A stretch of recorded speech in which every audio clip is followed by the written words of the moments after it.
just going at breakneck speed. No 1060 is that important.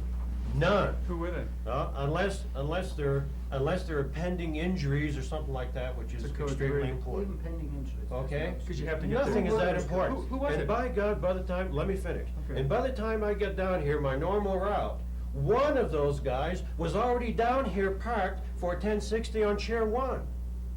Nothing is that important on a 1060. Huh? That's right.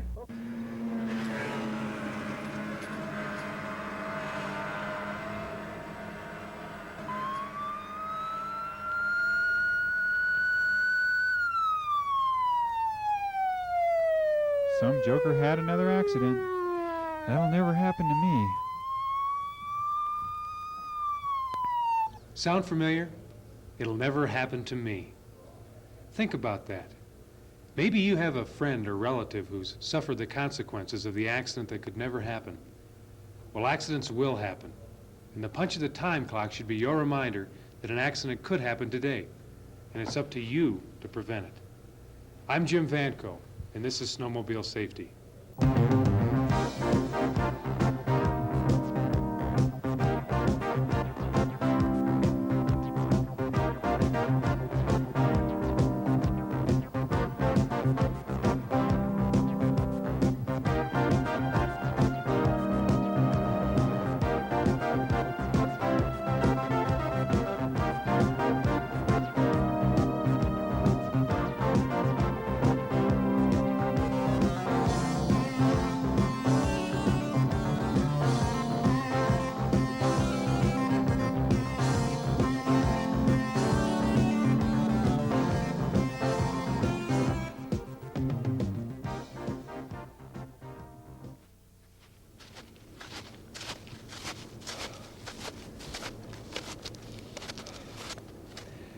You know, it's a long walk to the top of Chair 18 on these snowshoes.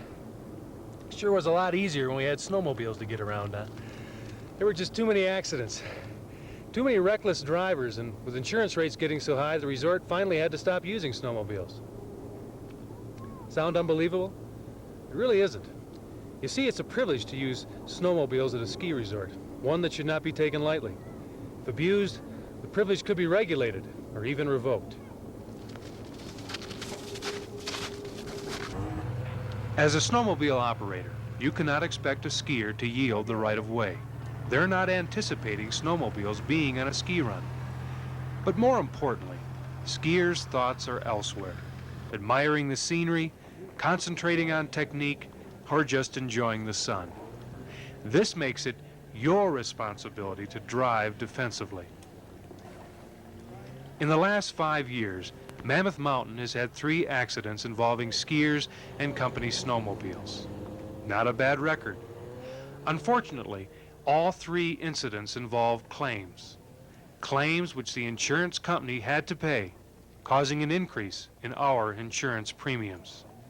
It's critical that we keep these claims to a minimum. Your responsibility to drive defensively cannot be overemphasized.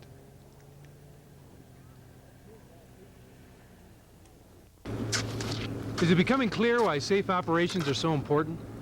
We don't want this to be replaced by this.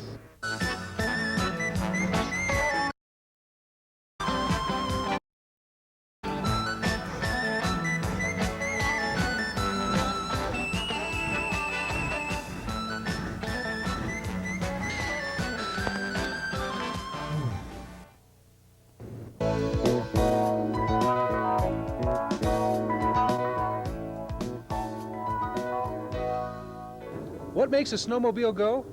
Well, it's quite simple, really. Nothing more than a 2-cycle air-cooled engine driving an automatic variable speed centrifugal clutch, which through a drive chain powers a drive sprocket whose teeth engage a track and the track engages a snow, making the snowmobile go. Now, just in case you didn't get all that, let's take a closer look.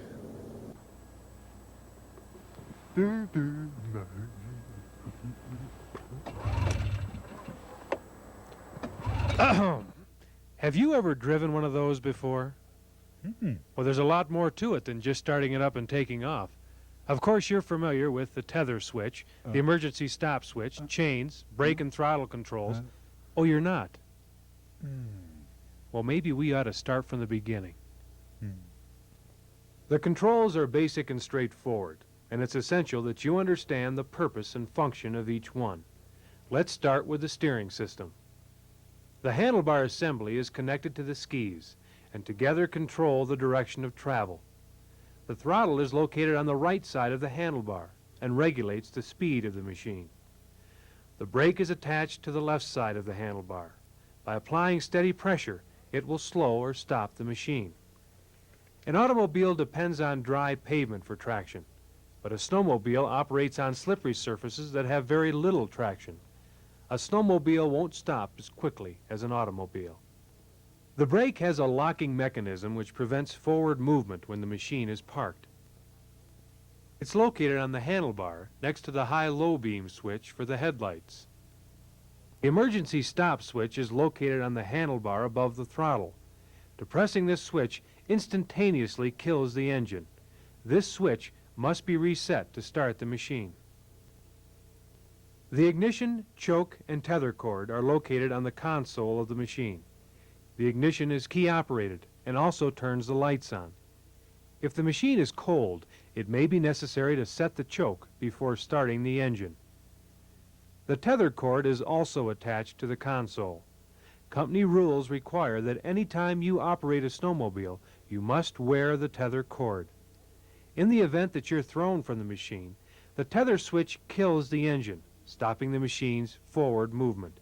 This reduces the possibility of a runaway snowmobile. On the right side of the console is the manual starter.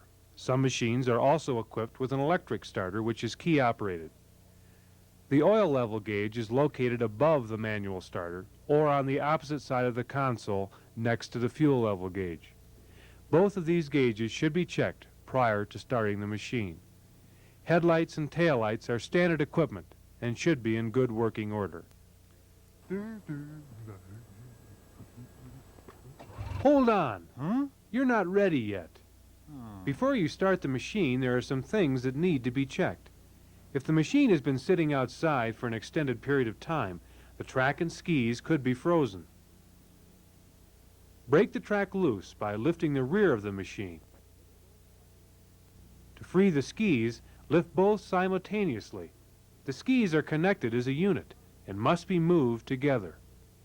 The throttle should work smoothly and return to the closed or idling position each time it's released.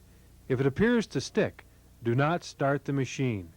If the throttle should stick while driving, depress the emergency stop switch. This will kill the engine. The brake should operate smoothly. As you depress the brake, you should feel resistance. If the lever travels all the way to the handlebar, it must be adjusted before operating. Check the skis, spindles, and suspension, looking to see that nothing is bent.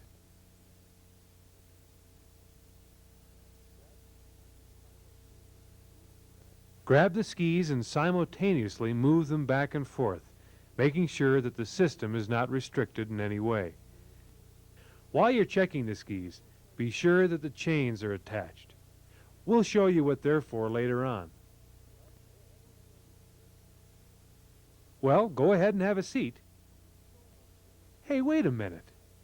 Your snowmobile is missing something. Your flag. Where is your flag? There it is.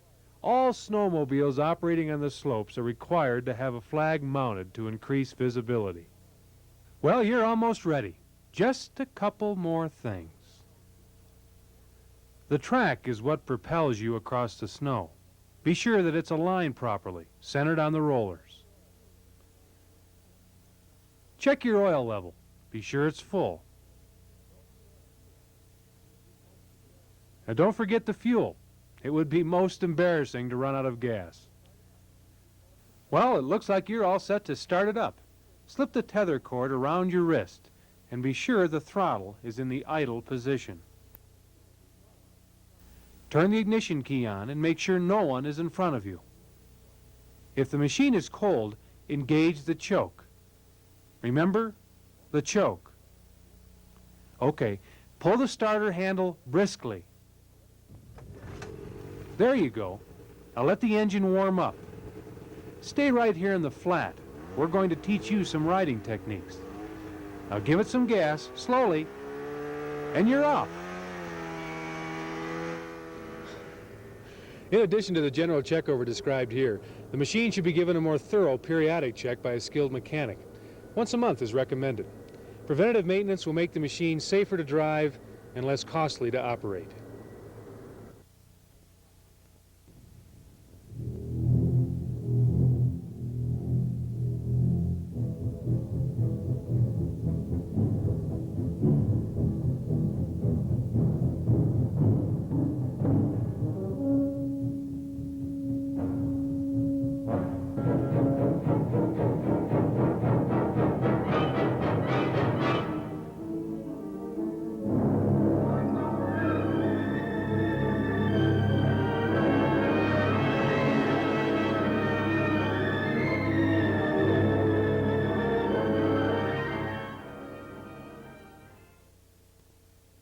Riding your snowmobile is relatively simple.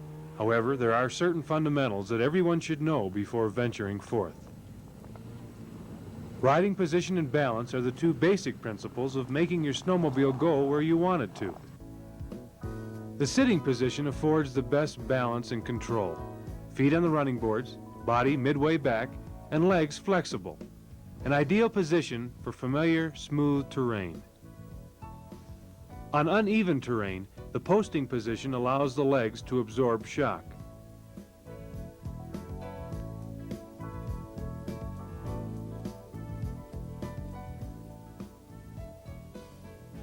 The kneeling position increases visibility, one foot firmly on the running board and the opposite knee on the seat. When riding in this position, avoid quick stops. The standing position also increases visibility. Knees should be somewhat flexed to absorb shock. To turn a snowmobile, simply lean towards the inside of the turn, positioning body weight forward and on the inside foot. By adopting this position, weight is transferred to the inside ski, making the snowmobile turn.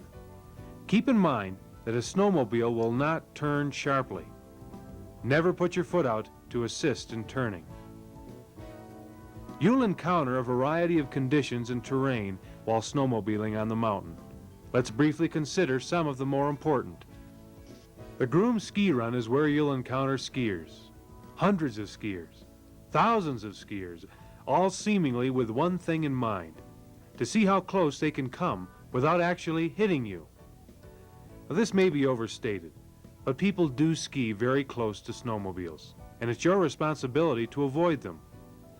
Snowmobiles yield to skiers in all situations, so choose your routes wisely, avoiding congested areas. The fastest route may not be the safest. Travel on the side of the run that offers the best visibility, and position yourself so there's plenty of room on either side for skiers to go. Be prepared for the unexpected.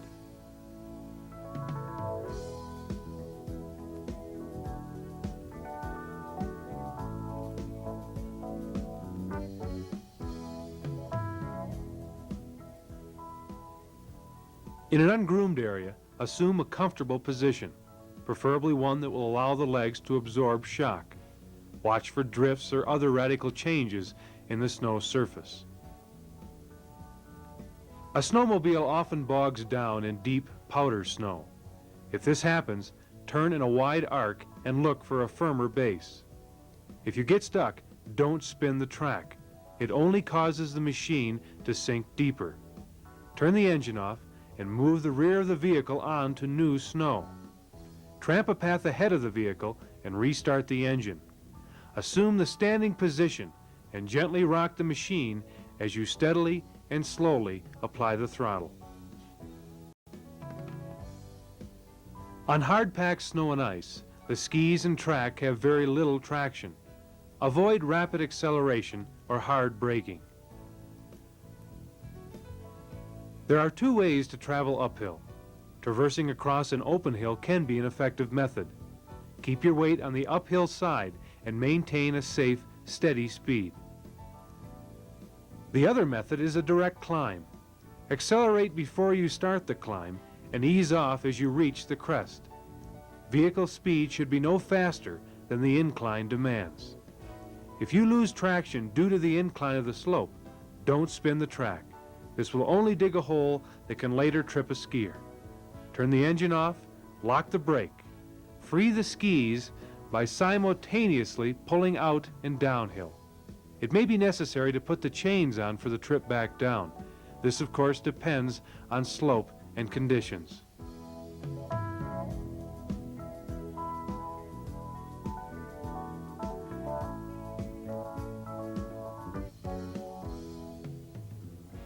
Start the engine and ease the snowmobile out. When traveling downhill, full control of the snowmobile is critical. On steeper hills, keep the center of gravity low and both hands on the handlebars. Maintain slight throttle pressure. Slow down by applying the brakes with frequent light pressure. Never use your feet to slow the machine. Steep inclines may require the use of chains. The chains should be installed before you begin your descent. To install, slide the chains over the ski. Proceed cautiously down the mountain. When crossing a side hill or traversing a mogul field, lean towards the slope as required for stability. It is very easy to roll the machine without proper weight placement. Watch for rocks, stumps, or other obstructions just beneath the snow surface. They can twist a ski or damage a track. This is particularly true early and late in the season. If you're traveling in an unfamiliar area, avoid obstacles by driving slowly and cautiously. It is prohibited to transport customers on a snowmobile. However, you may transport employees. Drive slowly, reminding them to hold on tightly and lean with you on the turns. Towing employees on skis is also allowed. One method is to wrap the rope around the ski poles and use it as a handle. A 1060 or a Code 3 is not a ticket to speed or drive recklessly. The 3 minutes saved by driving at breakneck speeds isn't significant enough to warrant the possibility of colliding with a skier or losing control of the machine.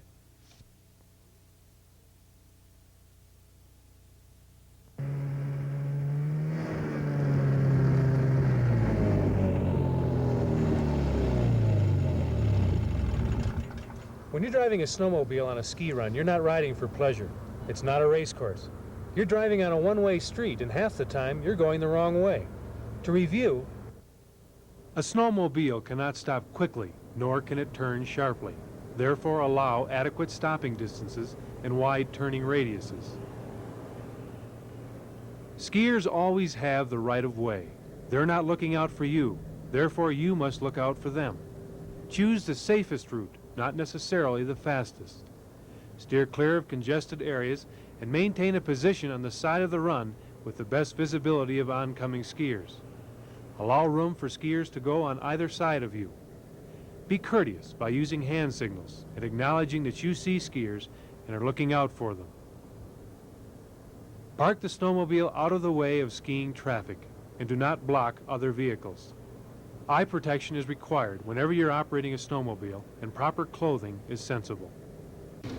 and finally, under certain conditions, speed is necessary. It's a matter of judgment and common sense. However, if fast driving becomes a habit, your recklessness will catch up with you, either in the form of an accident or disciplinary action. You just can't respond quickly enough, nor can the machine, to unexpected hazards.